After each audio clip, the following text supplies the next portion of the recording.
Okay. So we have now recording running and...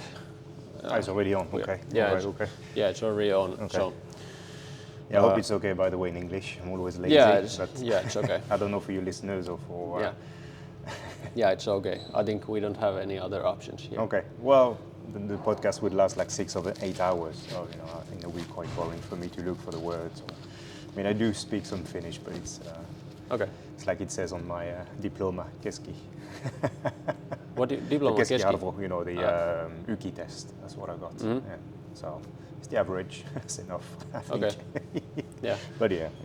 Okay. I think English is fine. And I want to say at the beginning that I know that you have written a book about Jiu-Jitsu. Yes. Jiu-Jitsu. And you have also done podcast before I had a podcast, with Marko Suomi. Yes, as well, yes. And I haven't listened to that, and I haven't read your book. Okay. I did that on purposely, because I've started this new approach to podcasts that I don't want to get known the person too much before, and I want to open up here that which kind of a person you are and who you are. Yeah, so because because when I prepare too much before, I start to ask the questions about the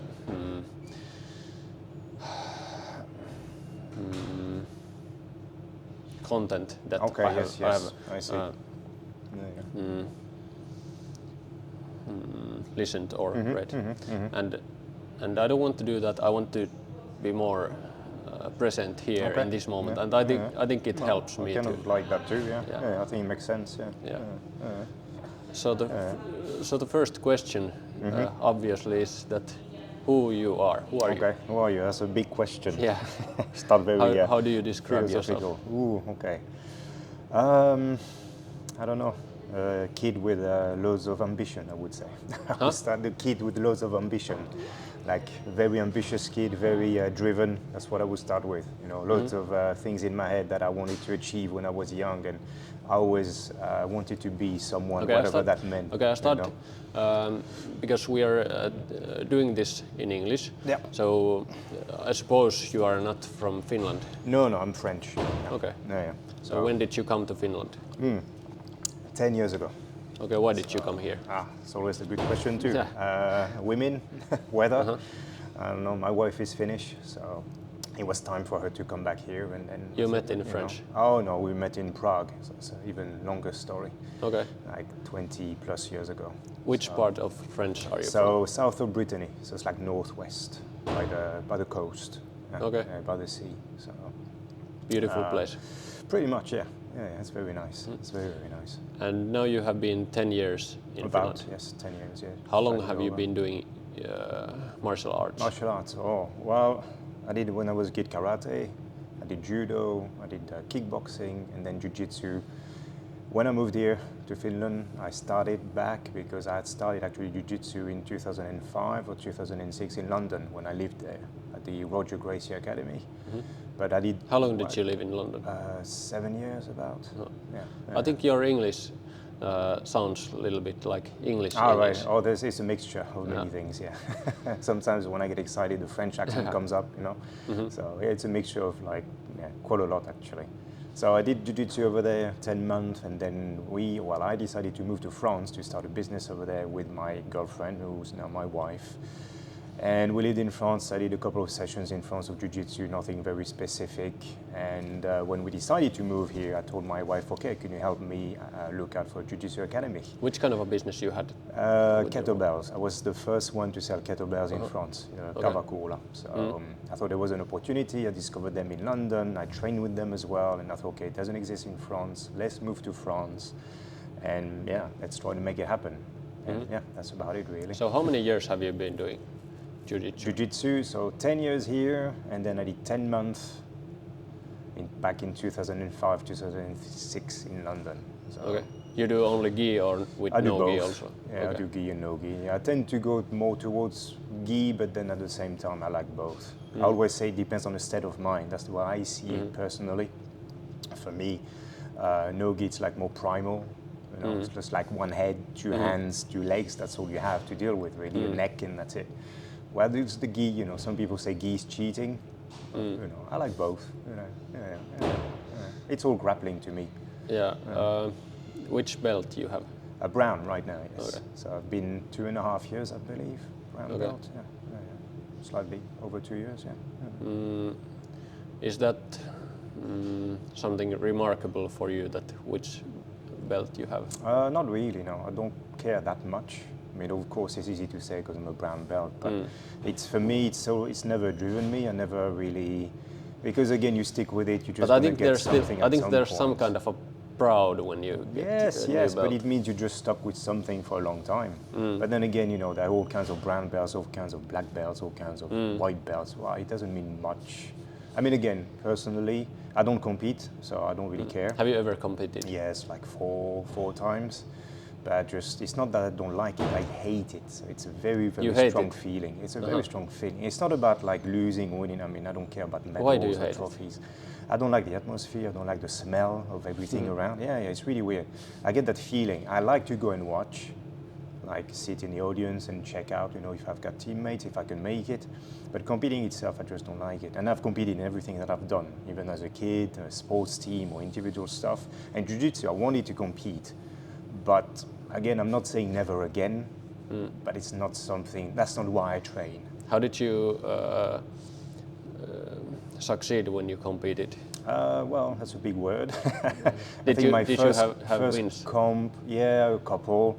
Actually, I think it's 2 years ago now, I believe. I went for the Masters here in Finland, and I got silver medal. So it was okay, but then I went just for one fight.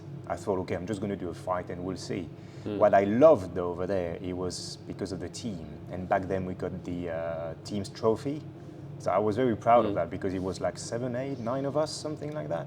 But I wasn't really, you know, concerned too much about my performance, but more about the team. And I was so happy we were all there together, and you know.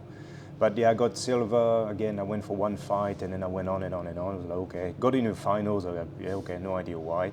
But again, I just what I did actually doing all those fights. So it was a Saturday, and it's something that I actually taught on a Friday lunch class, and I was very happy about that. It was close guard stuff. So maybe again, it's not and I'm not good at it. First of all, I just hate it. I think it's a mindset, and I really, you know, hats off to those who compete, because it's just like, this is not for everyone, honestly. I mean, again, compete if you want. I'm not saying, you know, I always tell people, go ahead, compete. It's very easy for me to say because I don't, but please go and, you know, make your own kind of choice. Okay, I like it, I don't like it, I could do this and that. But again, it's not very, that's not why I train. That's always what But I you say. train a lot. Oh, yeah, relatively. How many times in a week? It could be 3, 4. Depends. Yeah, it has slowed down now with this year because I've taken on other, you know, responsibilities. But the way I teach as well, it's always with live resistance. So whenever I teach a private, it's not sparring for an hour, but it's live resistance kind of setting. So I get a good sweat on, and so I don't know if you could count that as training, but I teach twice a week, and then I try to come to the open mats on Saturdays. So it's between 3 and 5 times basically. Yeah, but it's never 100% like it was 4 or 5 years ago, obviously, because, you know, getting old, recovery and all that, you know. Yeah. But yeah. And now you are gym manager here. Yes, starting in January actually. So what's that now? 7, 8 months already. So What does that mean? to be a gym manager? Yeah. That's a good question again. I don't know. It's dealing with people. That's what I always say. It's trying to make sure. Well, my objective number one is I was very clear with Andy and Thomas, the owners of the gym. I want people to queue outside of the gym. Yeah, like let me in, like in a club, you know, very busy club. You have a bouncer at the door. It's like no, VIPs only. But I want to have so many members that we have to, you know, take over next door, take over ground floor, everything. I've got a big picture of the whole thing over 5 years, 10 years. If I stay that long, you know, you never know. But it's about trying to keep members, retain members, and offer the best service possible as well. Obviously, if you have a very good product, you know, that should help. And I believe we have a very good product here at Loop. MMA, Muay Thai, and Jiu-Jitsu. Yeah, so we can always improve, obviously, of course. But I believe this is the basis, just like awesome. We just have to build up from there.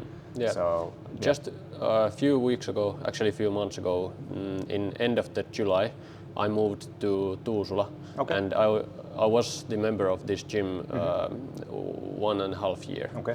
And I already made this deal with Antti about this podcast series until the end of the year. Right, And even if I moved to Tuusula, and I have been training at the Sisu Gym now a few months, and I still wanted to do these podcasts and sometimes come here to train because I love this gym and I love this atmosphere here, and I can really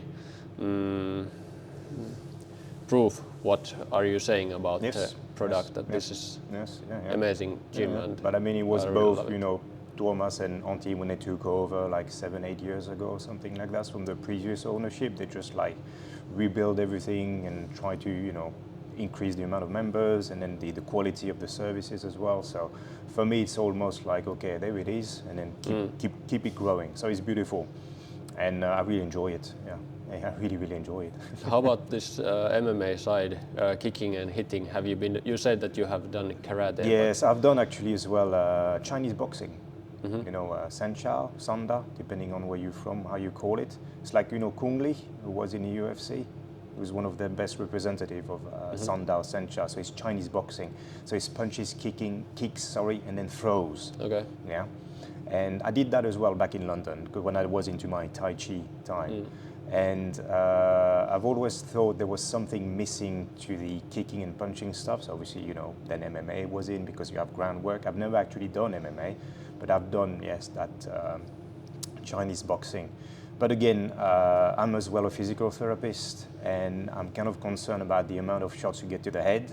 I've been involved a bit in rugby as well in the UK, and only now, 2024, they start to discover what actually concussions can do. And they are changing protocols in concussions treatments as well for rugby only now, because they've realized, like, yeah, it's actually quite bad. So how do you think about if you like do MMA as a hobby and do sparring twice a week light? Do you think it's big risk for? It's hard to say. There's always a risk. There's a risk in jiu-jitsu. You know, you get slammed for some reason, or you just, you know, you bang your head. You don't need much. Yeah, you have like, it's a concussion. It could be a hard hit, a knockout. It could be just a light hit. It's still a concussion on some level. So how do you know about if it's concussion or not? Well, you get tests, you know, with the eyes. That's like very basic stuff that you get on the field when you have the doctors coming. But usually you have some kind of symptoms about it. Like for a fighter itself, well, the worst one is, you know, you vomit after a hit to the head. That's pretty, let's go now. You know? Obviously loss of consciousness, that's another big one. Trouble, you know, vision, balance and all that, that's like probably a big one, and then go and check it out. Yes, because I was thinking that sometimes I have been hit maybe to the nose or to the chin, and I have just felt a little bit, that little bit hurt, and maybe I'm 2 minutes that, okay, now we can go again. And that's the biggest hit I have had, that I have felt maybe a minute or two that I don't want to take another one right after that. No, you don't. And you don't. Even if those haven't been hard hits. Yes, it doesn't have to be. I was thinking that how hard it has to be concussion or dangerous hit. So they you know, they all go for, okay, let's have that kind of helmet. You still get a concussion with a helmet. That's just the way it is. You get punched to the head. I always tell people, I don't mind, again, touch wood, whatever, you know, a knee, the spine. They can replace everything nowadays. They make hearts out of pigs' hearts and stuff. Have you ever seen a brain transplant? No. Exactly. That's how important that is. Yeah. So. And that's the reason I want to. That's the reason I want to spar always very light. I was pretty much always tell to my sparring partner that let's take it easy. Or you can go hard, but don't touch the head. Yeah. As simple as that. Just say, go ahead, like kick me wherever you want, but again, just below the neck, and you'll see how it changes the way sparring goes. Because people now are not holding back, because sometimes it just comes and boom, oh sorry, I didn't mean to. But if it's on the body and you go, anything you want, but not the head, okay, there you go. That's a good way to do it, actually, to kind of expose young people to the sport, for example, or newcomers to the sport as well. You can get them to spar on day one, Just tell them, nothing to the head. You know? Yeah. Yeah. And when you said that you hate competing, I was thinking that this is interesting because lately I have been doing a lot of emotional work, inner emotional nice. work, Yeah. and you mentioned big, strong emotion. How do you approach emotions? Have you done any emotional work? I've done part of my job again as a physical therapist. I've done my own work as well with my therapist as well, like last year. So you mean psychotherapist? Yes, psychotherapist. Yeah. Okay. I was quite in a bad spot actually last year. Not this time of the year, but last year, March, like really bad. You know. And you do that kind of a therapy also, or you do physical therapy? If needed, yes. If needed, again, not to everyone. It's very specific. Do you have education for as a psychotherapist? Yeah. Not psychotherapist, no. Okay. But I've got a few. What would you call it? Extra courses that I've done on EMDR, if you know, like reprocessing of memories and emotions and stuff like that. But again, I don't do it automatically, and I do it only if I can see the person in needs of it. And I've got a good network of people who actually specialize in that, who are psychotherapists or psychologists, and then I usually refer out if it's very like an issue that needs to be dealt with a professional, so someone who has that background. Yes. Okay, that's super interesting. You said that maybe last year you were in a bad place. Yes, pretty much. What do you mean? Well, I don't know if you see these the belts that we have on the wall over there. Yeah. So one of them actually, that was his birthday. I think it was last week. He died of a heart attack. So young guy. He was young at the time. It was 4 or 5 years ago, maybe more. The other two, unfortunately, they decided to take their own lives. And that's a pretty serious business. Yeah, it's like, if you believe in all kinds of religions, that's like the ultimate sin. And I was in that spot where I didn't want to do it, but I realized this is actually a very viable option. And I got scared because you do the work, whatever with your head, and then you realize at some point, like, is that bad that it is actually something that I'm considering? Because it always kind of shocked me how can it be the only solution? Like, I knew both of them, yeah? And you just don't understand. So you mean from this gym? Yes, from this gym, yeah. One of them signed me up actually here when I started. So 2 guys? One guy, one girl. Okay.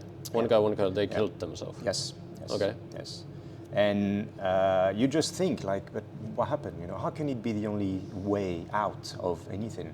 And that's something I've been quite, again, I didn't want to talk too much about it, but then I thought, obviously, I'm not the only one suffering from that. And I'm glad that I found a therapist that we kind of gone on almost straight away on the first session. So that was, last year.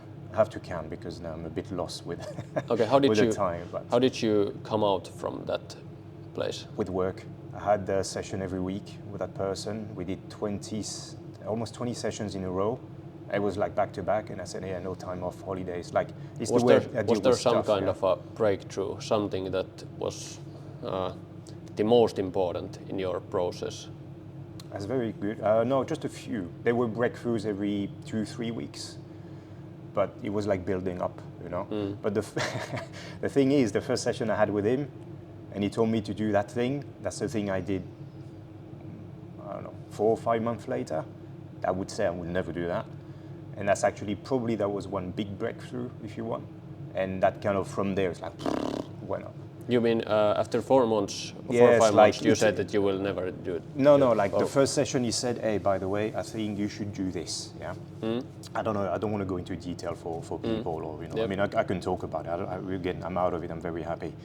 But he said, that's the thing you should do, what do you think? I'm like, no way I will talk to that person, there's no way. And it's something that built up after many sessions. And so 4 months later, that's when I felt ready. Okay, I need to address that now. And boom, I did it. And then from there, it was like, take off.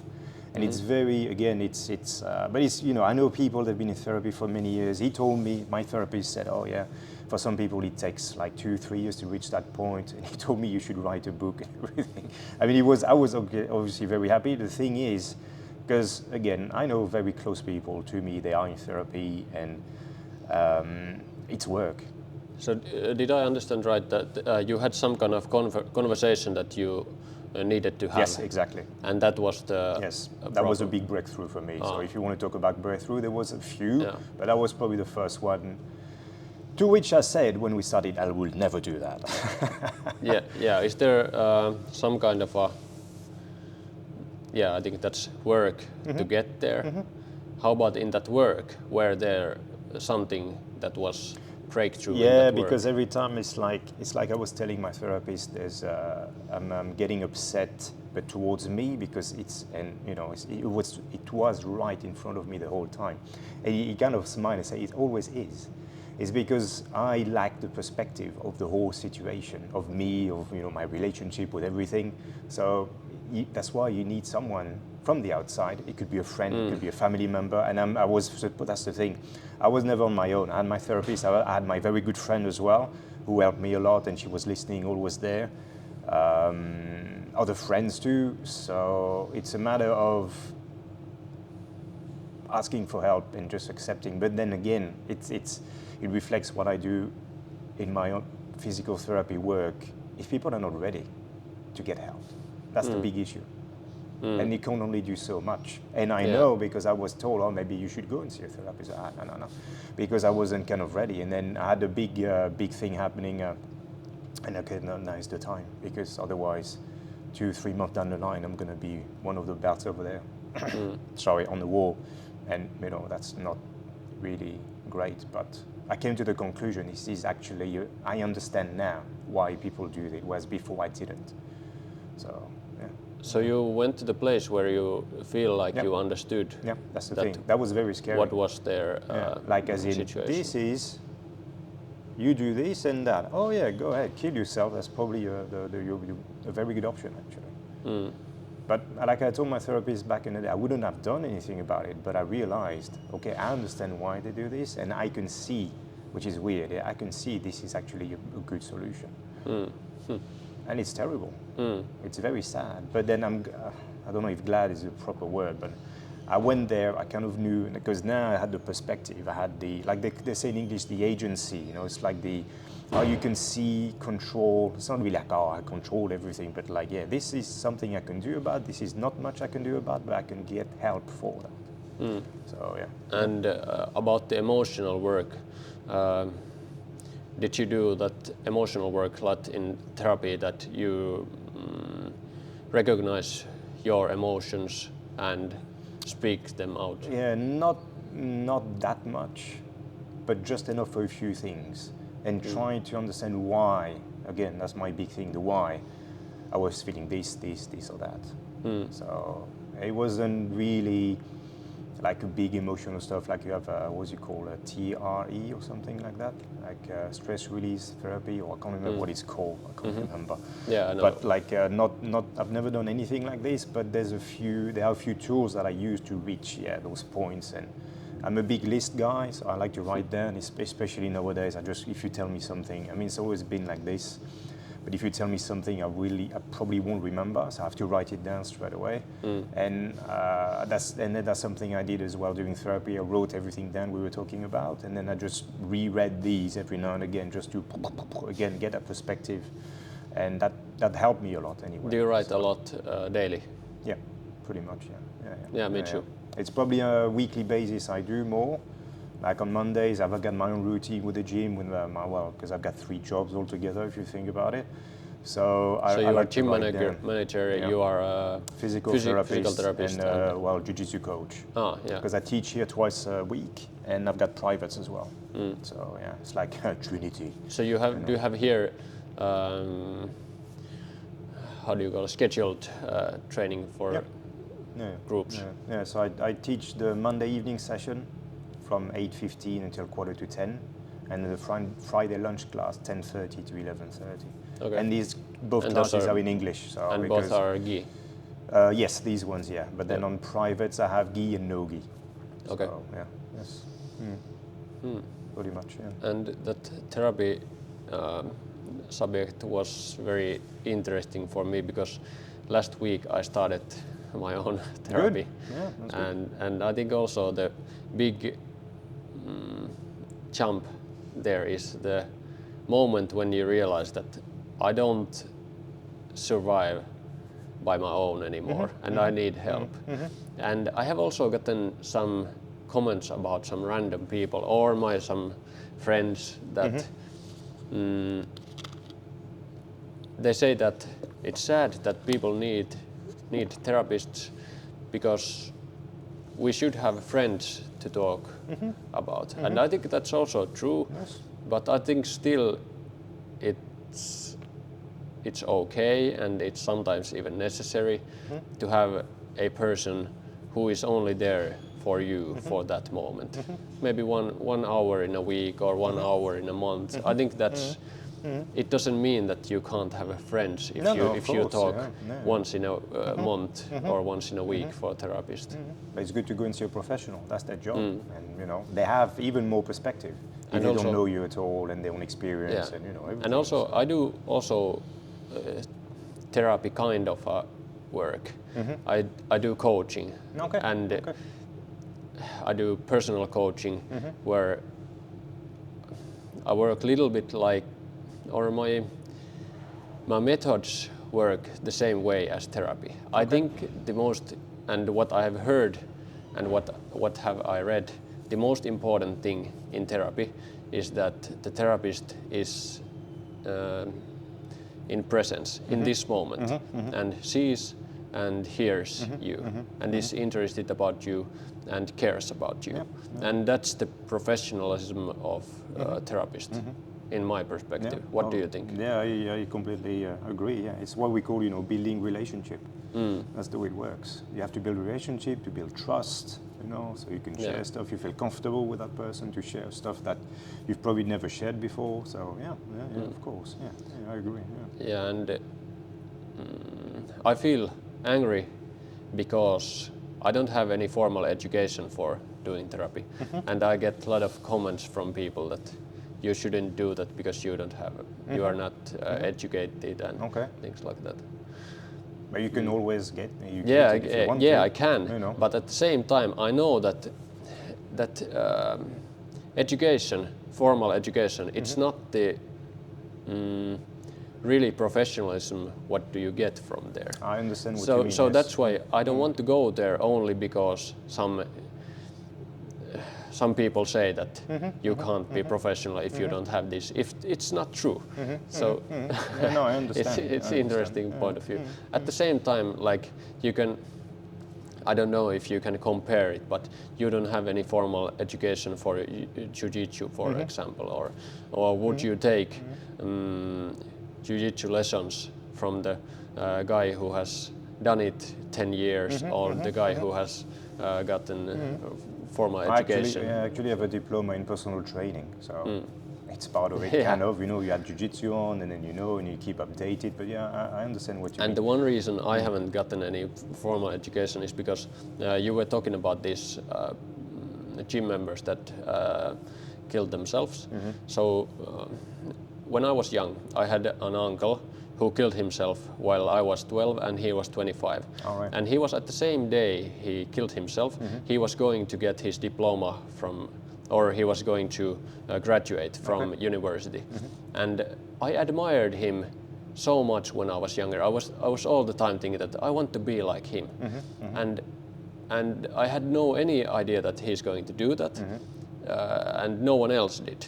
And at the same time, I came to this realization that nothing outside of us that looks like success maybe isn't success. No, of course. And one thing that I was thinking of when I was younger, that I really want to go to the university and I want to get good education. But that moment changed something in me, and I haven't been so interested about the university or any formal education after that. That changed something in me. Well, yeah, I mean that could be linked, obviously. But I think that shouldn't be the reason. If I really feel that it's the best way for me, it shouldn't be the reason I don't go there either. Yeah, that's true. Yeah. It's kind of fun that I some way I feel like I have been running away from this education system since that. And since that happened. Well, it's a big trauma if you think about it. If it's someone you looked up to, it's a massive trauma. Yeah, maybe next spring maybe I will apply to who knows? university. We will see if I find some industry that is interesting enough. And right now, when we are talking about it, I think psychology is quite interesting. Oh, it is. Yeah, it is. Yeah. And it would be nice spiral or circle around this whole subject to start to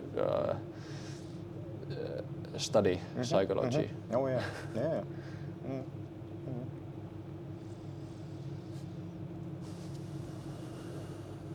Yeah, you learn a lot about yourself as well, you know.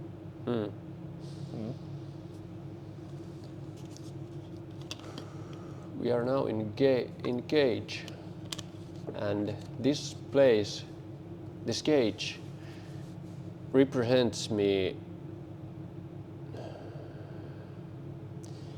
place where I can face my fears. Okay. How about you? Do you think any kind of a same way? Do you face your fears through martial arts? I don't know, fears. To some extent, probably, because I relate so much, you know, jiu-jitsu, life, and work. So. What are you afraid of? Probably. That's a good one. I would say the first thing is usually, if people ask me that question, it's usually if something happens, again, touch monkey skin, like I say. If something happens to my son or to my wife, that's probably like number one. Because there's, in many cases, there's not much we can do about it. You know, a disease or something. Yeah. So that's probably number one. Something happens to them, that's what I'm afraid of. Yeah. Other than that, really, not much. Something happens to me. Well, something happens to me. You know, what do you want to do about it? You know, well, I don't know. You know, hopefully, I hope he won't. But you know, if something happens to them or people close to me, that's What if I lose that person? You know, that's probably number one. Yeah, what I'm afraid of. I'm not really scared of. You know, I mean, again, like, you know, Asterix, Obelix. You know, they're scared of the sky falling down on their heads. And my son asked me, why are they afraid of that? So, you know, back in the day, they thought the gods, that's what they would do. They would throw you the sky upon your head or something like that, so you would die from it. But other than that, I'm not really afraid of, you know. That's probably my main concern, which I believe it's okay, because if I'll be afraid of too many things, you know, it's like... Yeah, I understand. That's quite understandable fear, and I think it's quite common fear. Yeah. That's probably what. Probably that. Yeah. How about death? Do you? I used to. Fear? Yeah, I used to. But no, it's been a few years now, even more actually. That I don't really. I think it's like Woody Allen said. You know, I'm not really scared of death, but I just don't want to be there when it happens to me. I think he said something like that. But I mean, again, what do you want to do? What approach do you want? You know, like the Buddhist monk, or if you died tomorrow, what would you do? Nothing. I would still pray or whatever they do.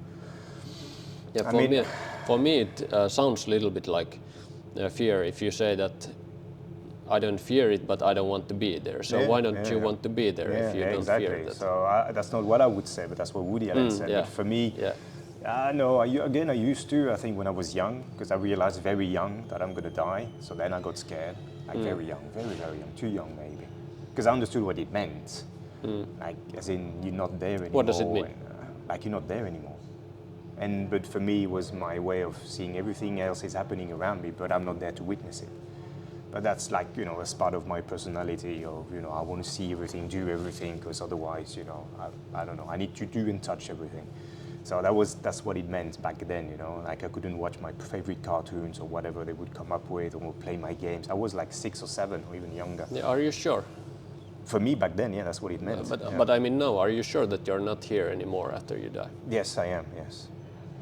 Yeah, I'm not, they tried, back in the day to put me in religious schools and stuff like that, and I don't really believe in any, you know, God or anything or that. I mean, again, I believe in what I call it the Force, yeah? I'm not like Star Wars, I always say, I'm not a great Star Wars fan, but I believe in the Force, I believe in energy. How can't you believe in how? You know, but there's light, if you believe in energy, then you understand that energy is forever? Not really. It just goes. It's like the light Yeah, goes. yeah, It's yeah. like the winds that comes and goes. But I mean, it or- just changes its form. Yeah, but for me, it's just us, like that bag of water, skin, hair, and all, and it's Yeah. gone, and then that's it. Yeah, but I mean, it changes its form, and you are going to be something else after that. Oh yeah, I don't believe in that at all. I mean, in physical level, you are going to Yeah, you are I going don't to be think so. you are going to I'm be gonna be dust. yeah you're going to be dust, That's it, yeah, but I mean, but it's still something. It's not but nothing. like there's nothing else afterwards, like afterlife, coming Yeah, I back didn't. as Yeah, Jesus, I didn't mean Napoleon that. and all that. Yeah. I didn't mean that. I mean just that the energy is forever. It doesn't I see go. what you mean, but again, it just changes its yeah, form. Yeah, and yeah. But like I'll be dust, and what do you do with dust? Just put it in a bin or put it in a sea or something. Yeah. Yeah, but maybe. Again, And also you are going to live in the memories of your close ones. yeah. But I won't be there. So. And I don't know, because lately, or not even lately, last few years, I have been talking to dead people. Oh, right, Those, okay. like my family members that have died. Okay. I have missed them so much, and I have had so much sadness about their being away, and for some reason, I don't know why, but I have maybe tricked myself to think that maybe they are not so gone than I have been thinking. Yeah. And I have been asking question that, what do you think of this? And then I create their answers inside of me, yeah, I see what you mean. Yes, I really do yes, it with myself, Yes. but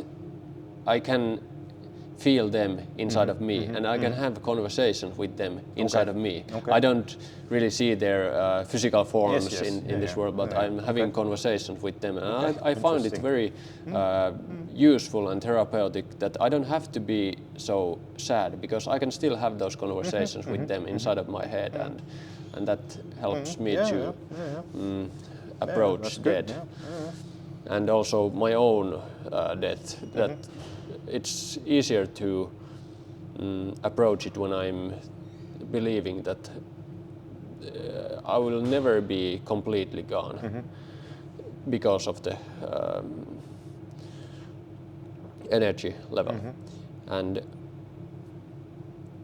I think Joe Rogan has in some podcasts talked something that in chemical level, when people die, there happens some kind of a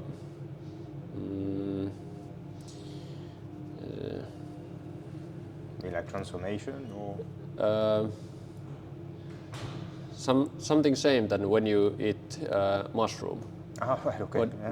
What is it called? It's Like psychedelics? Psychedelics was the word I was searching for, and I'm really curious about that. So when I was thinking of this, Woody Allen doesn't want to be there when it happens. I'm really curious about what happens when people die, because I'm waiting for what kind of a trip is it taking us. And that's why I found it a little bit funny and somehow relieving and easygoing event. I don't know what really happens, but that's what the thing, I wish for. Who does? No one came back. Hey, knock on the door. That's what happened. We don't know. But those people who have been on the doors, or next to the door of death, about their description about their experience, that they has described it like some kind of a psychedelic event. So that's what I think. Okay, we have been in deep waters in this conversation. What do you think of it? What do you like of it? About what, sorry? About us being in this deep conversation in this podcast. Oh, it's interesting, It's interesting to share views, to understand maybe more again about ourselves, about others, the way we see the world, having the perspective as well, Yeah, I think that's why when I at the beginning said that I haven't read your book and I haven't done this because I think these kind of conversations happen only when people meet and be in present and be curious about each other. No, that's a good way to do it. That's really fun. Fun way to build podcast. Yeah. But I think even if I would read some book or listen some podcast, I think it would be still possible for me. But for some reason, for me, it has been easier way to deeper conversations to just go to the moment and trust that. Yeah, you never know what's going to come up. So I like that too. It's like a free form kind of stuff. Yeah. And that's also a little bit scary, that because you don't have anything to rely only. Yes. Well, again, just bouncing back. Yeah, it's a little bit like jiu-jitsu. You don't have to study the person you are going to. In a way, yeah. You have to feel and react. Yeah, that's exactly.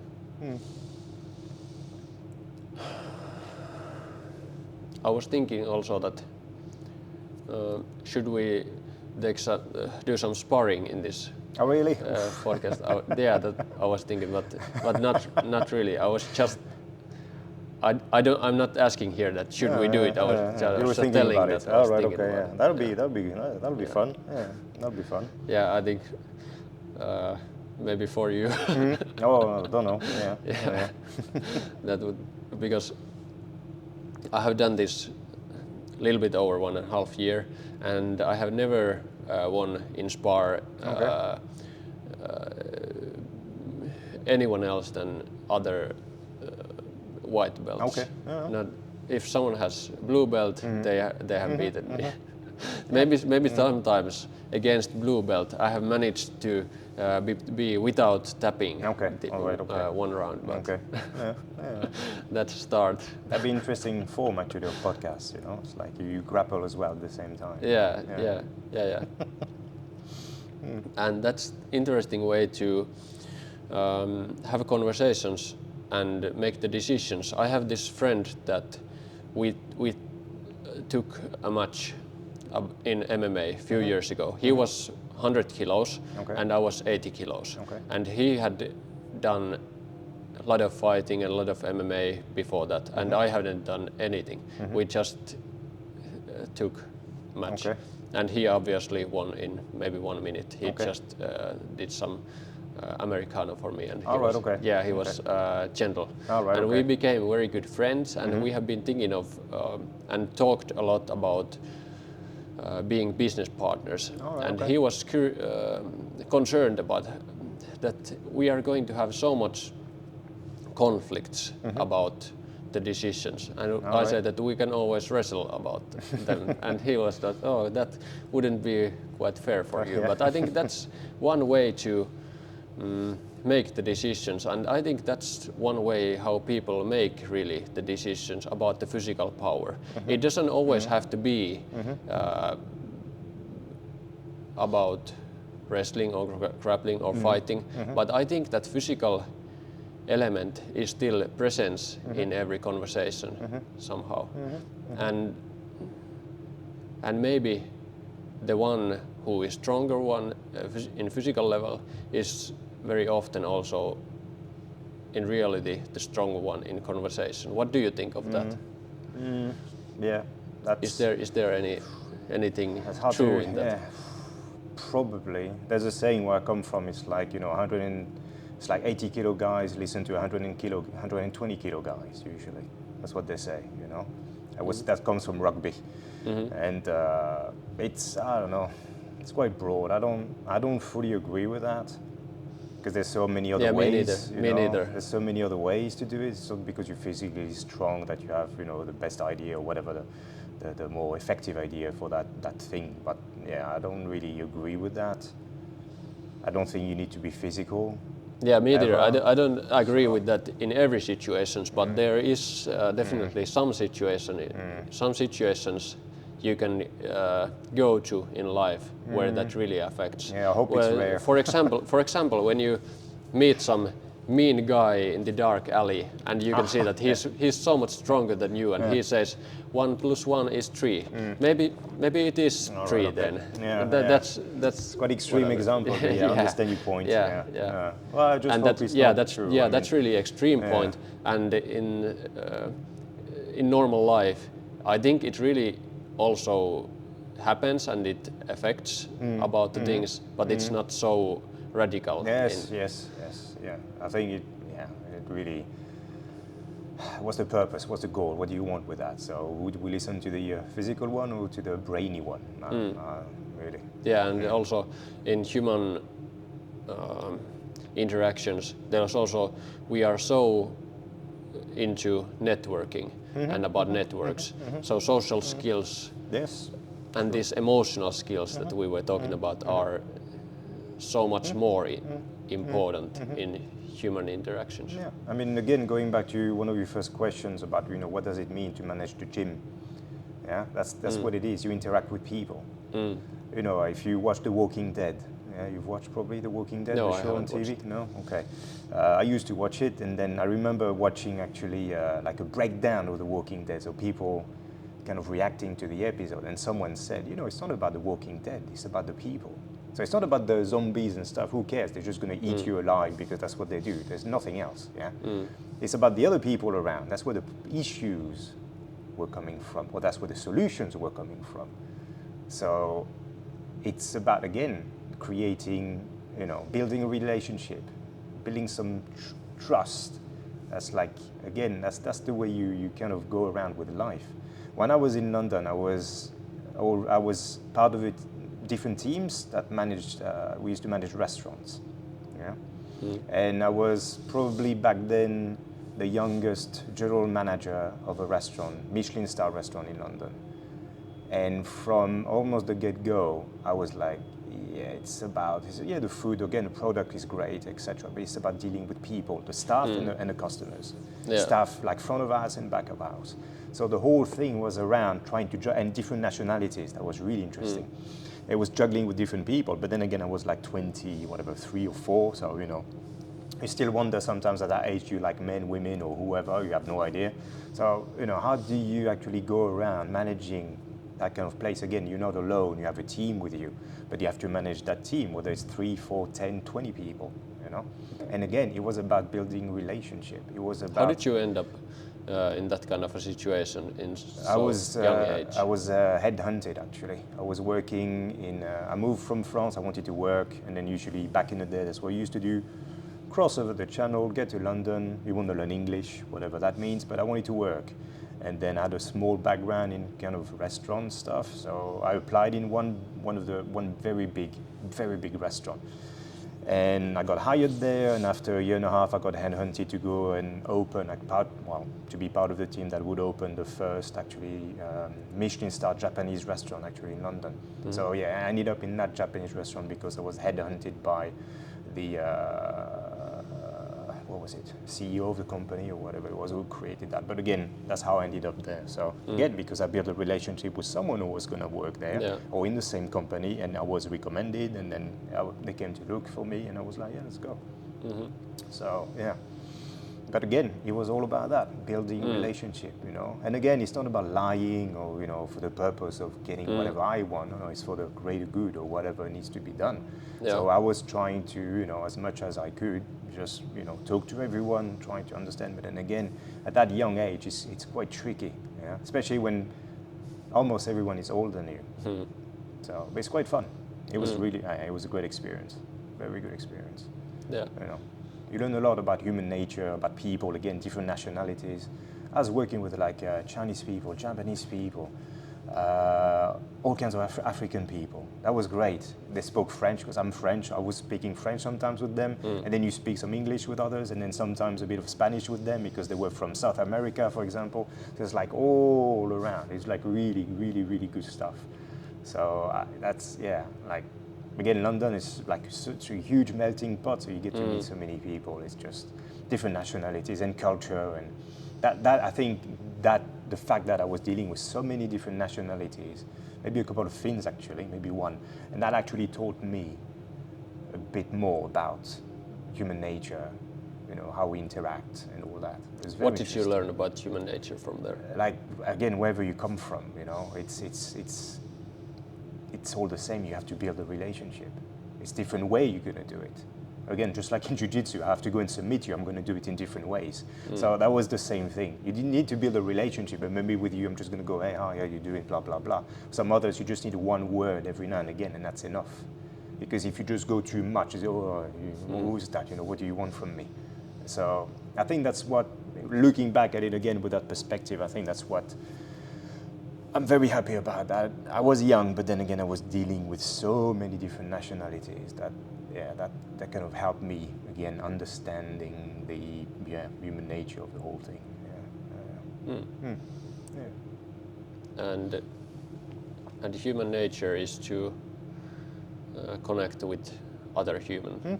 Yeah, or like why we do things that we do, really, in one way.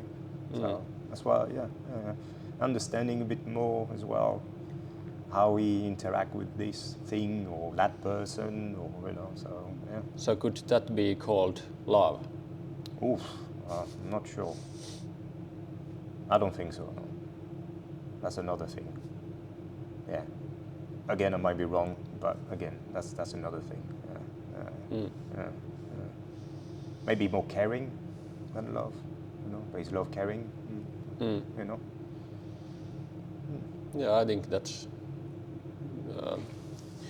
when we are talking about human nature and our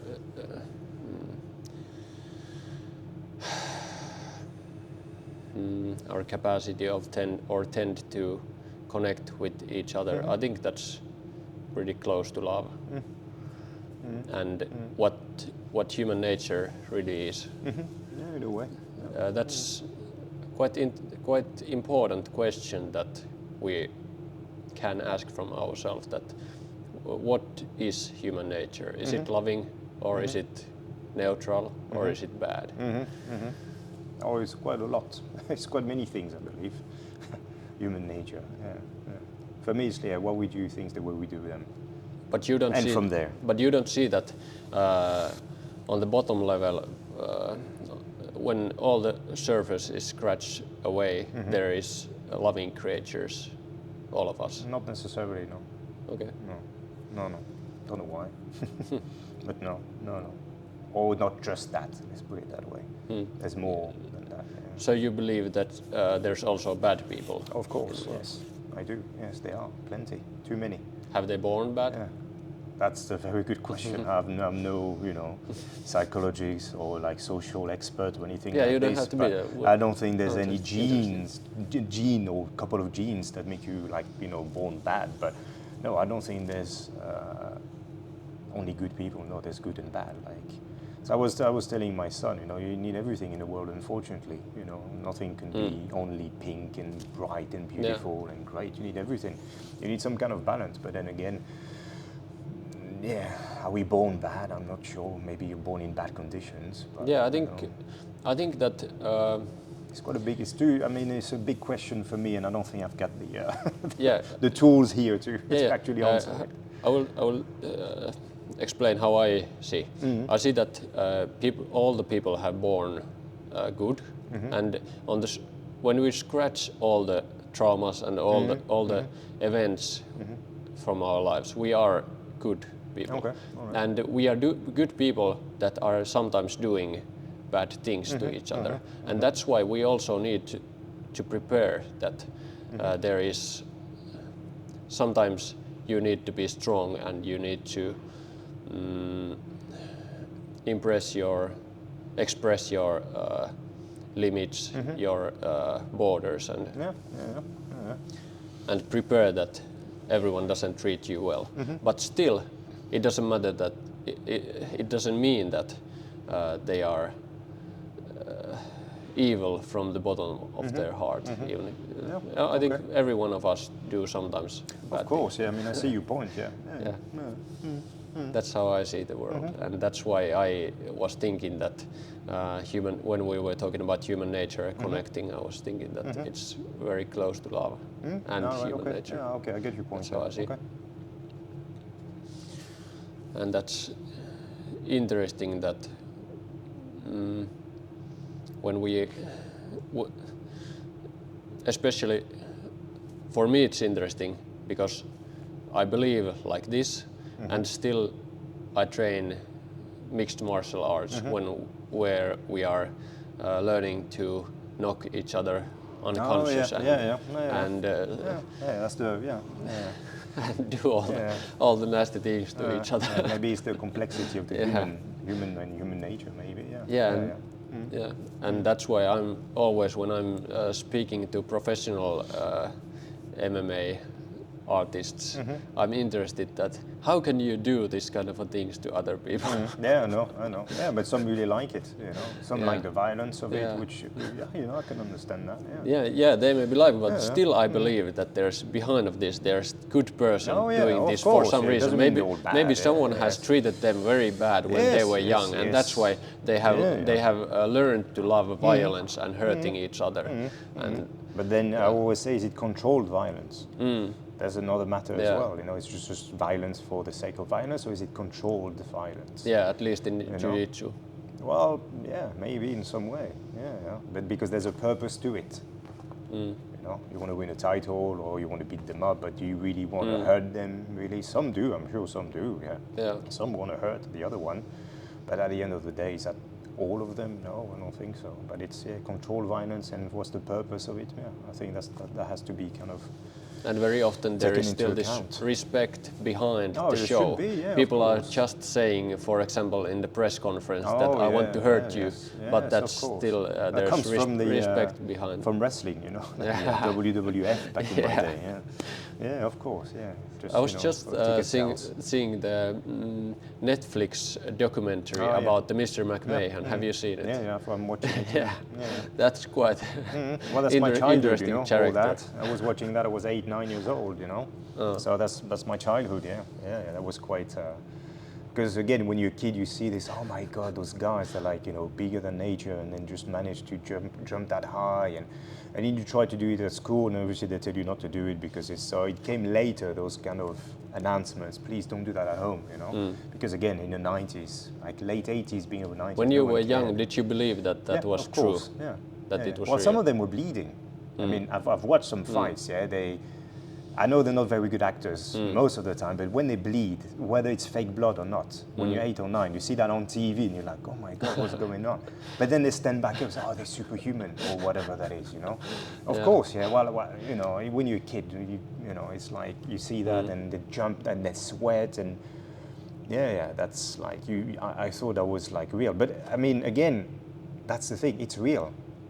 It's really in a way where they jump from there. They jump, but they don't punch each other. Yeah. But I mean, the chair actually ends up on their back. Whatever kind of chair that is. I know they do the punch and the kick at the same. I know I used to do that at school, but you can see that it's real. It's not like fake acting. I mean, it is acting, but it's real. They jump from there again. They land on each other, but there's ways of doing it. It's like stunts. Stunts are real. But it's managed, it's controlled, But many times, again, back in the day, it was like, okay, who's going to win? I have no idea. And they just went with the flow, whatever the crowd was doing. But it was still real, but not real like we do in jiu-jitsu or in MMA, when we actually really, really go to hurt each other. But it's like, again, when I started to say, oh no, it's not real, but it's like stunts, They're stuntmen, that's what they do, and women. So it is real in some way, but I know it's not real wrestling where, again, the stupid punch that they were doing or the slap, the slap to the chest and stuff like that. But again, the chairs on the back, they look very real to me, Yeah, and they are real. It was interesting said in that documentary that some people say that how this crowd is so stupid that they believe this. But this Vince McMahon said that the crowd is not so stupid that they believe it. They are so smart that they understand that it's a show and they can still enjoy it and live with them. Yes, And that's something that I just learned watching that because when I was young, I was thinking that how is this crowd so stupid that they really think that it's real, but maybe they didn't. No, well, you know. Maybe I was so stupid. If you go to the movies, it's the same thing. You know? You think it's real? No, it's stunts. You know, it's movies. That's where you go there. You go to entertain yourself. But that's why they switched from WWF Federation, World Wrestling Federation, to WWE Entertainment, because they realized at some point, maybe we should switch a bit, because now people are really saying it's fake. It's fake wrestling, it's not wrestling, but it's real stunts again. But again, when you're a kid, it's like, oh, look at that. And what is paint faces and stuff. What is your book about? The Jiu-Jitsu book. It's about principles, Jiu-Jitsu principles to kind of get a better understanding of the art. That's the way I put it. So it's, I should know now, but you know, just my head is not clear. 14 principles, 12 principles. It's main principles that I came up with or that I kind of saw kind of emerging all over the place that kind of appear in Jiu-Jitsu all over. So it's for white belts, blue belts, black belts. Do you remember them? Not all of them, but do you remember most of them? Yeah, the first one for me. Maybe first 3. Yeah, well, the first one has always been for me rotation beats extension. If you look at anything, so it could be from a submission perspective, from a guard passing perspective, from an escape perspective or situation. Rotation, because it's just physics, rotation will always beat extension. That's like, I wanted to put this on number 1. This is number 1, rotation beats extension. So the way I build the book is 1 principle for like 2-3 pages and then 2 photos that kind of illustrate the principle.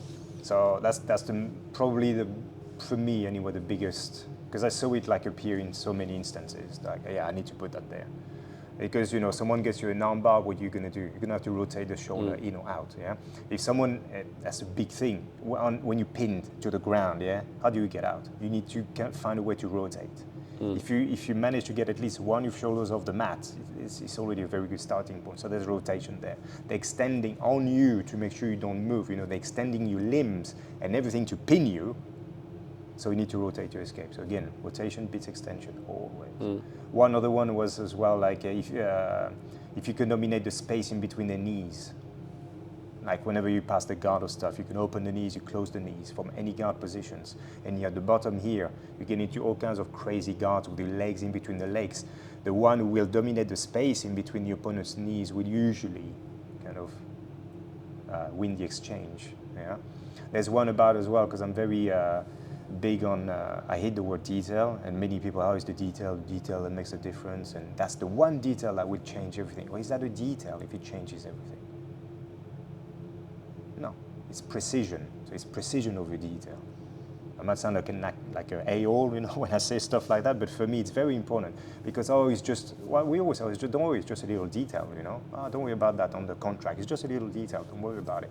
So in Jiu-Jitsu, you say, that's the detail that's going to change the whole game. Well, it's not a detail, it's a precision, or this is the actually thing that matters. So don't call it a detail. Details are like small pieces of things, So if you build them together, then they build up to something. But if you tell me this is the only detail you will need, no, this is the only thing you will need. This is the only precision you will need. That's very important to me. So that, I put that in a book. And I put as well to compete or not compete, to drill or not to drill. You know, I put these ones as well. Because I've changed, I've evolved in the way I kind of teach. I don't know if you want to talk about it now. Jiu-Jitsu, because I've always, first I was into, how can I learn Jiu-Jitsu? And then I was like, how can I teach Jiu-Jitsu? Because I believe the way that has been taught, and again, martial arts and sports in general, it's been a bit obsolete and it should change, and it's starting to change now, where instead of trying to repeat the same movement all over again, thinking that's the way it's going to imprint in our brain for some reason, that I will be able to repeat that movement, that specific technique in live sparring, it's just preposterous. That's not the way it works. Otherwise, we will all punch the same way for 20 hours a day. We would take the time for 3 months and we will be world champion.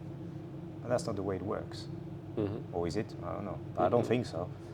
So I've moved to a more, again, live resistance style of training, and something that we call, it's part of the ecological psychology or ecological dynamics, where perception and action have happened at the same time. It's not I perceive and I will act, or I will act and I perceive. No, it's a constant loop. feedback. I will move in a way where you're going to move, and vice versa. So it's about not just you and me, but it's about the environment. Think about how you're going to adjust to wherever you box. Let's just boxing in a cage, in a ring, or on the mat where there's no limit. You will have to readjust the way you're going to box. You can't box the same way. It doesn't make sense because it's a completely different environment. What if we box on the beach? Think about volleyball, beach volley, or volleyball inside. I mean indoors. It's the same thing. You're going to have to adapt, react. And again, perception and action happen at the same time. So the way I've been teaching is using what we call the constraints-led approach, where you put people into constraints and kind of skills just come up. Because Jiu-Jitsu, MMA, Muay Thai, all sports is about skill acquisition. And I'm very, very deep in there. I drank the Kool-Aid, like they said, like so many boas, you can't even fit anything anymore, and just really down the rabbit hole. Because this is, again, something that I've been doing as a physical therapist, where instead of trying to really, this is the perfect technique, it doesn't exist. This is the perfect way to squat, it doesn't exist. You should touch the grass. No, it doesn't. Who cares? Why? Why would it? I don't have the length of this, my ass is too big. Oh, you need more flexibility in your ankle. No, I don't. It's just, because you have all this stuff. We've been doing this for so many years. Well, just look back and just check a bit, Is it actually the way we learn? That's not the way we learn to move. That's not the way we learn to move. We need to find an alternative to that. And that's what I've been doing for 18 months, close to 2 years now. So you could call it teaching Jiu-Jitsu without showing any techniques. People who know me, the few who are going to watch, they've maybe fed up with me saying that, but it's just the way. How can you learn something like it's out of the context, completely? We don't move, like we say, we don't move in a vacuum. We move because someone is moving next to me, or because the floor is like this, or the ground is like this. There's so many things happening that just drilling the same thing all over again. That is not the way you learn how to move. Much like you have a kid, does he or she walk yet? No. No, too young? You'll see. Yeah, 6 months. Yeah, so it's maybe another year or so, even less. Do they just go from all fours, they crawl, they stand up and go for a marathon? No, what do they do? They stand up first, okay, maybe I can stand up, maybe not. Maybe they hold on to a dog if they have a dog, or a table, or you, or something. And then they adapt, and they fall, they will fall. And then you learn, right, that wasn't maybe the most effective way, and then go to step another way. It's just, again, it's part of the whole, again, ecological psychology dynamics, if you will, on how we actually interact with our environment. And it's been applied to sports like in the last 20 years now, football, basketball, baseball, tennis, golf, and only recently it's been applied to grappling, jiu-jitsu. But if you look at wrestlers, that's the way they've been training for a long time. We'll talk about wrestling drill, but they don't really dry drill when it's just like a almost dead kind of partner, and you just do your move. No, there's some kind of resistance. The thing is, it's very hard to kind of gauge the resistance. Is it 20%, 50%, 100%? Well, why don't you just resist? Like live resistance, like you do in a regular round or like a regular jiu-jitsu match or whatever you want to call it.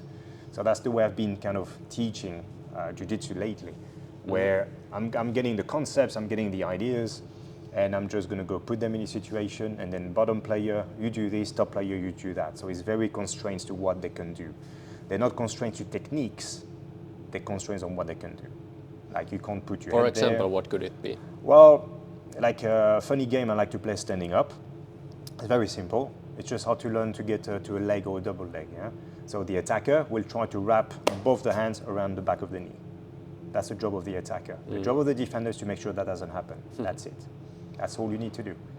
The defender is not allowed to run away. That wouldn't make sense.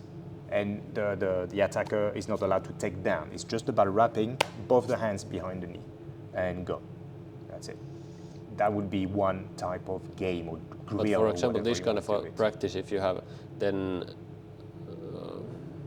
for me, at the first comes to mind that it might be quite hard to grab there if someone knows that you are going to do only That's that. the point. Well, don't you think we know what's going to happen in a MMA fight or something? You're going to try to punch me or kick me in the head. How is that different? It's not. It's the same thing. It's just life. It's right now. But if it's too hard, that's the thing. Because people tell me I can never get there. Okay, let's switch it. Let's go back a bit. So that's where we scale the stuff. Like we reduce kind of the amount of variables. Now you just have to touch the back of the knee. That's it. You don't have to wrap your hands. You just touch. Okay, go. So obviously the other one's going to defend. It's going to put the hands in front. You know. So that's the defender's job. Make sure you use the heads and then the hands. And then boom, try to remove the hands if that happens. So, but yeah, I know, but that's what happens. Oh, they know, but that's the whole point. They know what's going to happen. You make sure that doesn't happen. So yeah, I mean, again, I really fell in love with that kind of methodology because that really reflected to what has been going on again in the physical therapy world, where you don't want people to depend on you as a therapist. Yeah, you want to be like a guide, or you don't want to be the guru. This is the way you're going to do the squat. This is my way to do this. It doesn't make sense. But, you know. Yeah, I understand that. I find it interesting, and I believe that's creative way to train, and I think that's more playful. Exactly. And that's the whole point. And that's why when it's more playful, it's more interesting, and it's more fun to do. And when it's fun, then you tend to do it more. And when you do it more, you're going to get better. And it clears out the confusion around, okay, what was the technique? You know, step one, you do this. Step two, you do this. Steps. And again, me, I'm like a kid. You tell me step one, step two, I'm already picking my nose. I always picking my nose, look up there, who's opening the door, you know. No, I need something concrete, yeah? You need to tell me the why. And then I understand. So it's basically, it's almost, I want to put it like, I tell them what I want, I'll tell them why I want it, I tell them maybe when, but rarely, but I will almost never say the how. Because that's again the student's job, to figure out the how. How people like this kind of a training? Oh, they love it. So far, I believe I've got one. So I don't know how many classes I've taught like this and how many people, it's quite a few.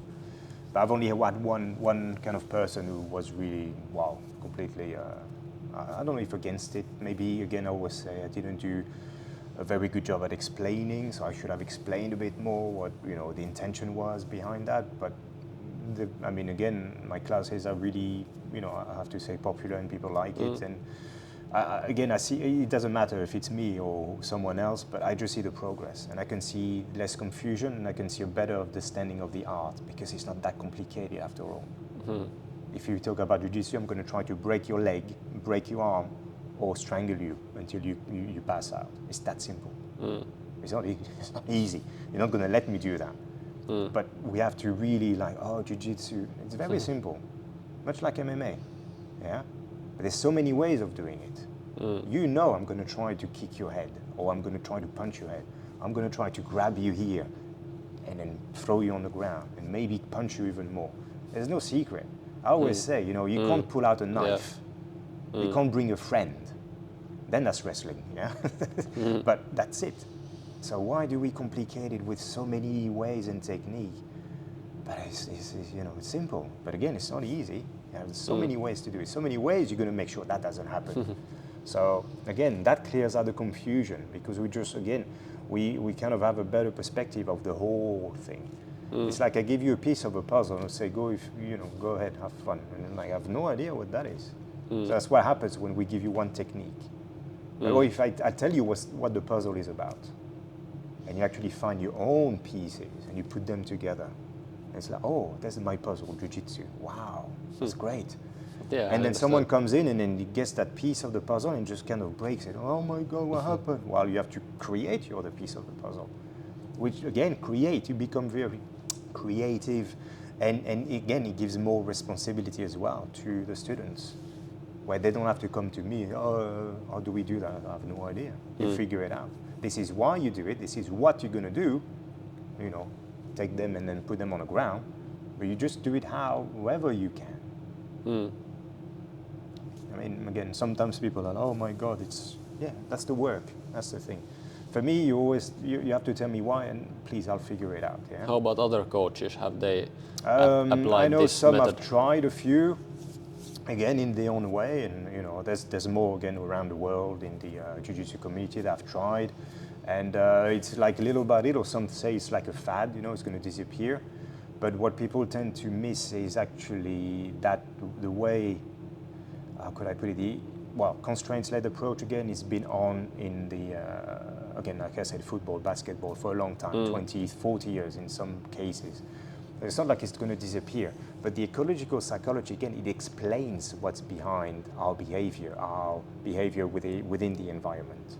So it's not a new thing, that's the thing. It's a new thing applied to jiu-jitsu, but it's not like this is the way you're going to learn jiu-jitsu 10 times faster. It's not about that. It's not like what you call it, a hack. Yeah, there's the hack, there's the little, you know, USB key you put in your computer, and then that's got all the program in there that's just going to solve it. No, it's not about that. It's about explaining what's going on and why it's happening this way. So you get a better understanding of the whole thing. Yeah. You see what I mean? Yeah, I understand. So this is the idea. This is what I've been working on, and I'm very hell-bent on that. And people are like, oh, should you rewrite your book then? The funny thing is, in the book, there are many things that I talked about, but I didn't have the words that they use in ecological psychology. Like there's one principle is the opportunity principle. Because if you stick to one technique, you don't see what's happening around. I want to do that kind of sweep from that guard, okay? But what if they do this? So you miss that opportunity. You see what I mean? So because you were hell-bent on doing one thing. So in ecological psychology, they call it affordance. Affordance is like an opportunity for action. Yeah.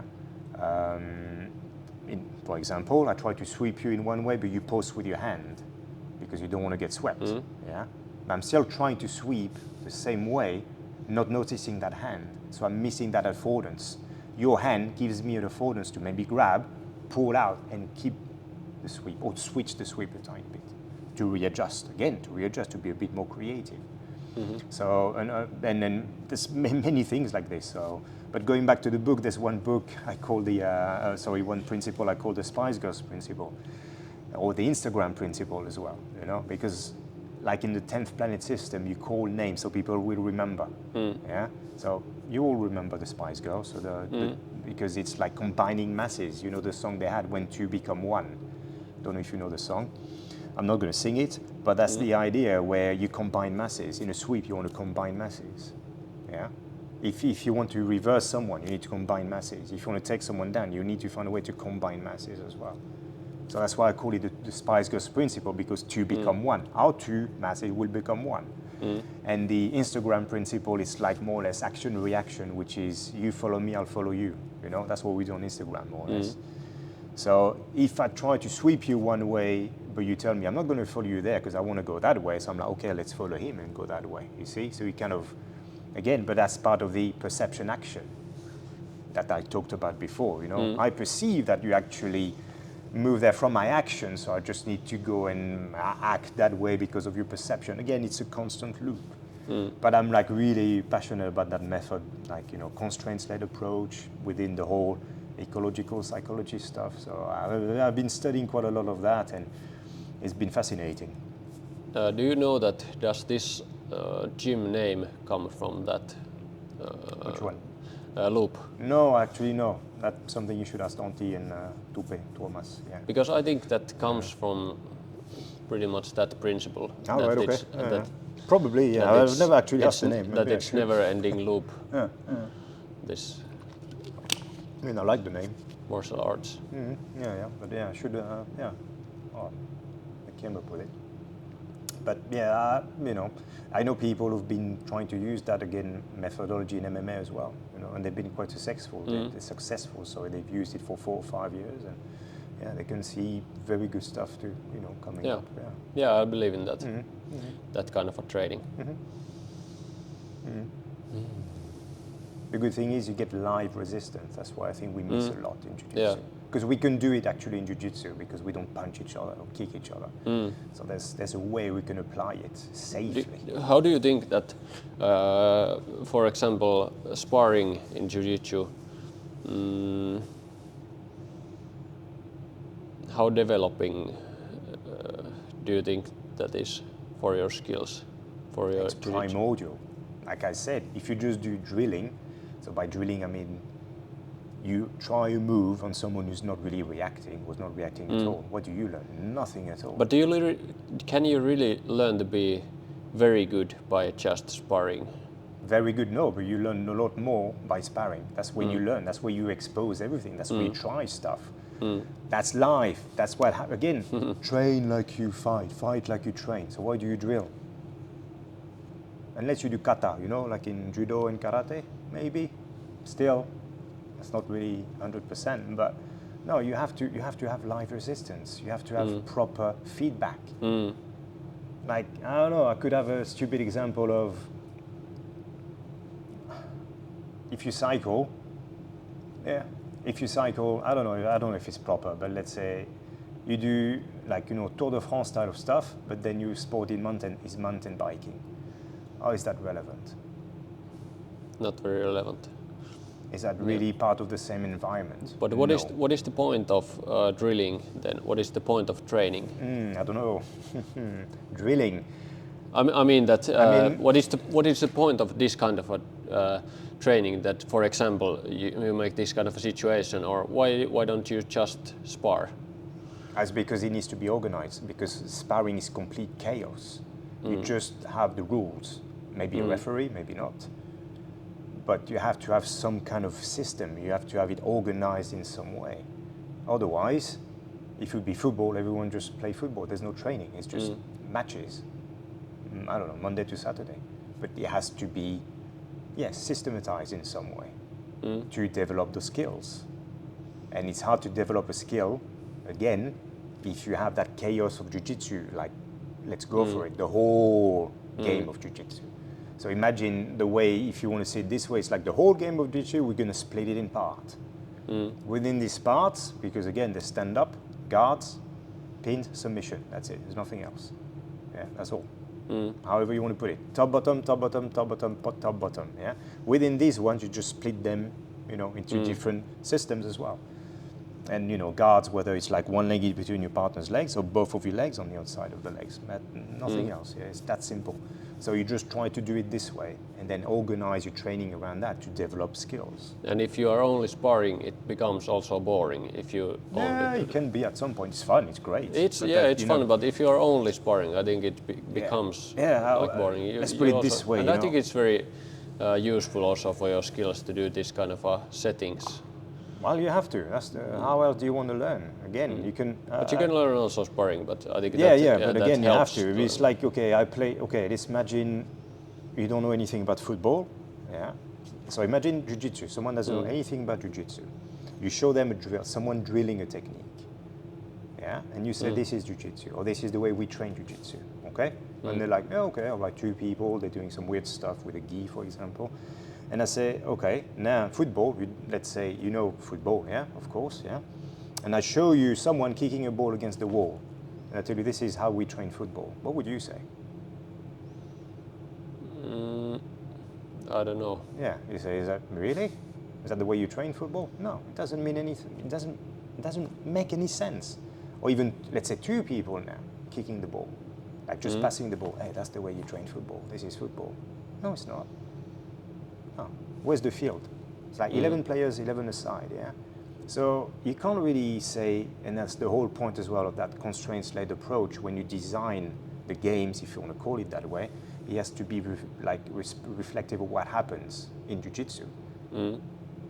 How much is drilling, so when I say drilling, it's like repeating a set of technique or a move to someone who doesn't really react. How does that reflect to the actual sparring, to the actual match or fight, however you want to call it? It doesn't, does it? Do you see what I mean? Like, you do some drilling, because that's the way we've been doing it for so long, to go and fight or have a match of jiu-jitsu. But that's not related at all. What if I train you boxing and I tell you punch the bag? Okay, cool. Okay, now punch this. Good. Wow.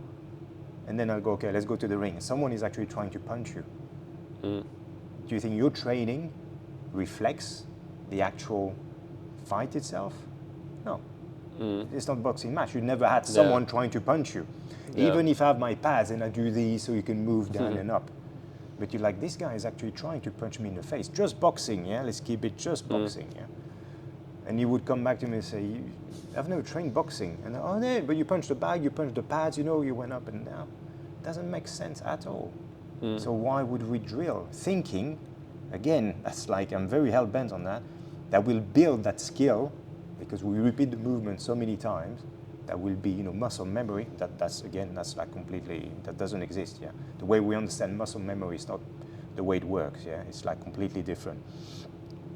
Otherwise, every time you would go back on your bicycle, you would fall because you haven't practiced. You see what I mean? Oh no, but I remember. No, you adapt to the ground. You adapt to how tired you are. You adapt to the style of bicycle, to the pedals. Again, perception, action, yeah? Perception, action, the whole time, constant. So again, why do we drill? Yeah, I was thinking that more like, why do you need that perception action training? Why do you need this training? Because that's the way we learn to move. Or yeah. But that's also, this drilling is also for the same. But yeah, but there's no response from the maybe other one. Not, there's no reaction. Maybe it's not. And the perception is wrong. It's not relevant. It's not reflective to what happens. Maybe it's not in a fight. As effective, but it's still useful.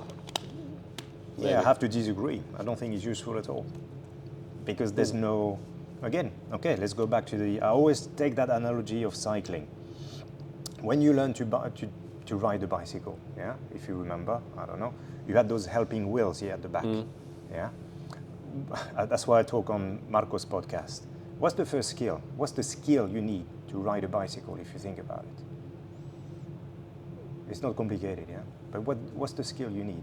You know, coordination, all that. Yeah, exactly. Balance. What do you think these wheels do to you when you go on the bicycle? They give you balance. Yeah. So we are trying to teach you balance on a bicycle because that's what we need. But we actually give you the balance. What happens when I take those wheels off? You fall. Yeah. Because you've never experimented with that. So lately it's been done where, and you've seen a lot probably, where they take the pedals off and kids actually go with their feet. Yeah, there's two wheels only, both feet, and off you go. And at some point you add the pedals. What happens? They're kind of used to the balance. Because if they lift both feet up, wow. Yeah, very often when we have been training, we have actually been doing this, some kind of a resistance training. And very often those drillings just, they, at least when I have been doing those, they just start to happen that, okay, give me a little bit of a resistance, and then we do it with resistance and try to avoid this happening. Yes, no, of course. But again, to the naked eye, because the big criticism of this way, to train is, this is just positional sparring. Yeah, and I agree. It looks like it. It does look like it when you look at it. Even sometimes within the class, and you're like, oh yeah, but it's just positional sparring. So again, I understand. Again, to the naked eye, yeah, it looks like we do position sparring, but it's actually a bit more precise than that, because it's even more constrained to what you can do. Position sparring would be top player stand at the top, bottom player at the bottom in that guard, and then you both turn around and you finish with a submission. That would be one example, of position sparring. But this is actually much more constrained, where I would start, let's say, people in half guard scenario, and the job of the top player, for example, so half guard, they have a knee shield. The job of the top player is to clear the knee shield, get chest to chest, and connect the hands. If that happens, top player wins. Bottom player would be, for example, to keep the knee shield for as long as they can. Let's go. That would be one way. So that's not really position sparring. Again, I understand from the outside it looks like position sparring, but this is even more specific, because we want to kind of have like skills to emerge from that. The skill of getting rid of the knee shield, putting my partner's, my chest on my partner's chest. Yeah. And then in different games, you have, the skill of holding someone down, for example. They would be from that specific guard. Okay, hold them down. Bottom player, stand up. That would be another way. So again, I understand. It's position sparring. It's a bit different. Because we're trying to really get specific. The big issue with this, because obviously it's not perfect. Nothing is it's kind of still new again, applied to jiu-jitsu. So we need a bit more time, you know. Like if you look at the science again, we need more time. Maybe in 5 years we'll find something else, probably. And it can be sometimes hard to do in a group setting, because we all have different skills. Again, we all have different constraints, we all have different backgrounds, but that's to be taken care of or taken into account, sorry. It's like, again, holistic jiu-jitsu, if you want to call it this way. Like to get out of the whole ecological psychology, constraint-led approach. Like we look at jiu-jitsu for what it is all around. Two individuals in a place, yeah, with their own things going on, yeah, and trying to, submit each other. That's the idea. Yeah. Well, I hope not many people have fallen asleep after my whole explanation, and I hope you're not falling asleep. Yeah, no, I'm not. I'm very passionate about this. I really like it, and I'm always happy to explain. And again, I want to learn more myself, because you constantly learn. Because again, you deal with people. Yeah, I was thinking that this is a good approach, and there has elements of this. Your style has been happening already with many trainings, and I was thinking that really that. If you are doing like only sparring, then, for example, you don't get very many repetition of some important parts of the jiu-jitsu, and that's why you also need to do a lot of these repetitions but it's, of again, the different situations. Yeah, one of the concepts of this approach, or the constraints-led approach, is the repetition without repetition, instead of repetition after repetition. Yeah. You see, we're trying to get to one outcome, but we're going to try to do it in different ways. Yeah. So it's repetition without repetition. So it's quite interesting as well. It's very interesting as well. Yeah, but at least the starting position is always the same when training. For example, starting from half guard, you can try many times with many different styles. The thing is that you don't have to always do the same. Because again, that perception action. Because every time you're going to try again, that will look different. Even if you don't realize it, because you get a bit more tired, because your partner gets more tired, because you get more sweat. You see, that's never been taken into account. And also you learn more, and your opponent learns more about you. Because it just bounces like the whole time. It's like constant. Yeah, it's very interesting. Yeah. Boring for some people, which I understand, but it's, for me, I just love it.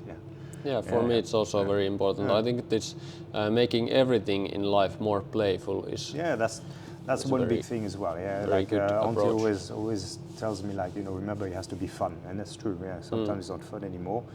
So you have to find a way to make it fun as well.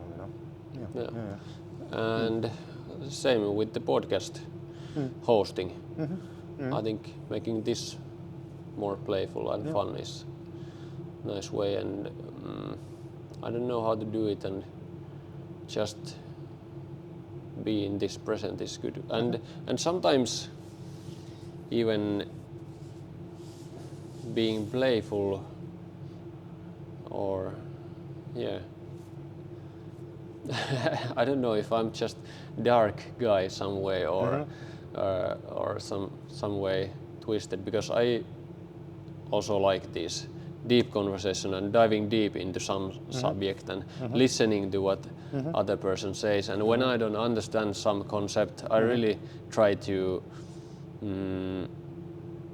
dig deeper into the subject. That what is this all about? And sometimes when I'm listening to my podcast later, I realize that I'm asking the same question again and again and again, and everyone who is listening to it has really understood it 10 minutes ago. But maybe it's different because I have been in the situation already before. I have been doing the podcast, and someone who is listening to it first time, maybe they don't feel the same way than I do, because I have been there before. Well, that's the perspective. Interesting.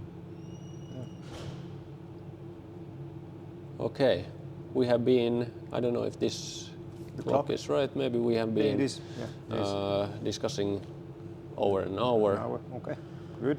and I feel like it's Good time to coming stop. to an end. Yeah, it's cool. How do you Yeah, how do I'm you happy. feel now? Yeah, I'm good. Yeah, thanks. I'm happy to be. I'm happy to have been here. You know, invited, and yeah, I hope again I didn't bore too many people to death. But yeah, you know, they can reach out and I can explain more about the jiu-jitsu stuff, about mental health as well if they want. Again, I'm not an expert, but you know, it's always same thing. Like you know, ask for help. That's probably the biggest thing at the end of the day. You know, ask for help. Yeah. Yeah. I think if someone listen to this and is interested in jiu-jitsu, because a lot of our listeners are the members of the gym, right, okay, and cool. if someone hasn't been Yes. in your class, My class, yeah. I think this lowers the barrier. But I always tell as well people that I meet, you know, outside or during open mats, I'm always happy. Yeah, come to class. You know, from other gyms, I'm happy. Yeah, come over. You know. So you have today class? Yep, like tonight. Yeah, tonight. I don't have a gi. I only do right, okay. I only do no gi. Right, So, okay. That so can next apply. time when we meet at the open mat, Yeah, we will if you take like, a round. yeah, of course. Yeah, but I can do no gi as well. You know, I don't mind. Yeah, cool. Okay, I also feel happy and grateful for Thanks. doing this episode with you. This was very fun. Yeah, it's fun. Yeah. Thank you so much. Oh, thank you. Thank you.